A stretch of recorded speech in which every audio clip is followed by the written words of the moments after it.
Hello, and welcome to Brittany's Book Boner Bistro. I know your first question when you tuned in was like, why is she wearing that headdress? How offensive. You're right, it is offensive, but I thought it was very important that I wear something that represented physically historical fantasy. Just fucking with you. I just look awesome. Let's rack 'em and stack 'em.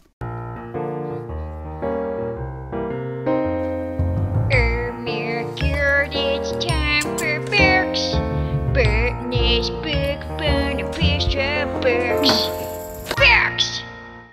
Today we're going to talk about World War Z by Max Brooks, which is the pinnacle of zombie apocalypse literature. If you want some brie with your zombie apocalypse novel, a little bit of Grey Poupon and a glass of your finest box of wine. You have a vast amount of stories by people in completely different situations. You have the housewife, you have the person that is deeply involved in the military situation of it. You have helicopter pilot that is taking food to help, survivors. You have people that are in a submarine. It's just the whole gamut is covered of experiences for the zombie apocalypse, which is dope scope because you rarely see that. You have a one-person perspective in the zombie apocalypse. This one gives you all of them in one.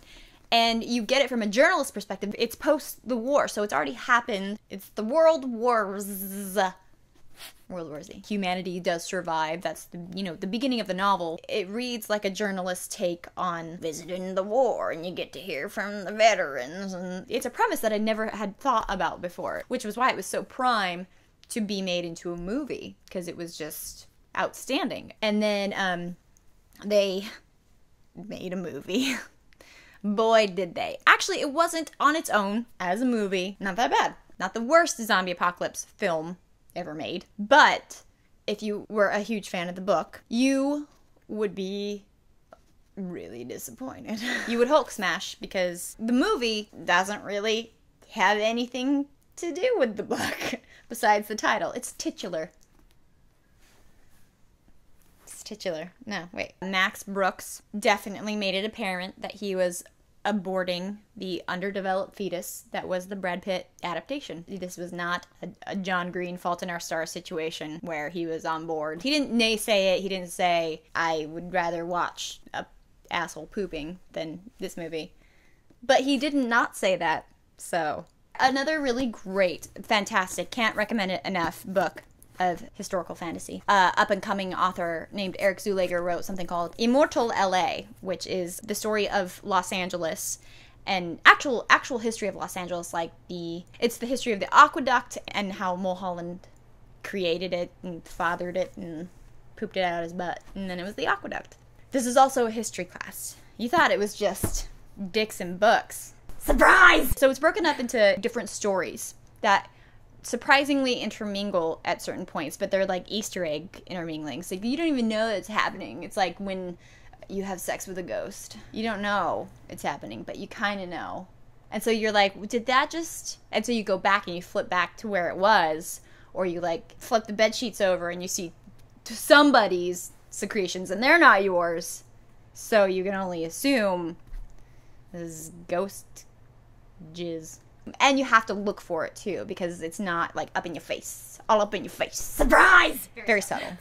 And I like subtlety, even though I lack it entirely. Surprise! And it's just so well written, and these character developments are heartbreakingly poignant. And it's just these really great stories that, man, that the mind, you don't know, but I don't know either.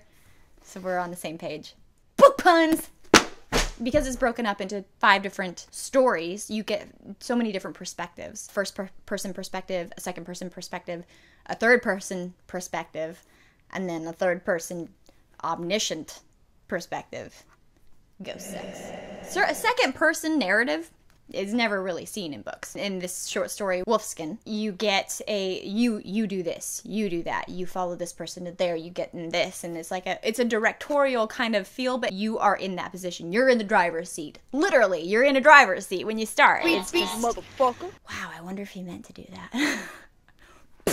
I really enjoy historical fantasies, and I think they have a special place in my heart because to give us the experience of things that feel so real and yet are unattainable, ghost sex is really important. Always wear protection. For my boner rating, I would give World War Z 16 ghost boners because you're always satisfied. I would give Immortal LA 6 unicorn boners because it's magical and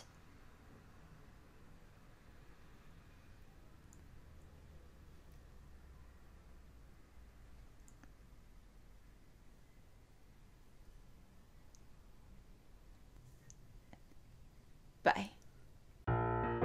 It's space stuff that makes zombies. Ooh, I'm in space. Oh god. There's no sound in space. I'm stupid. Stupid!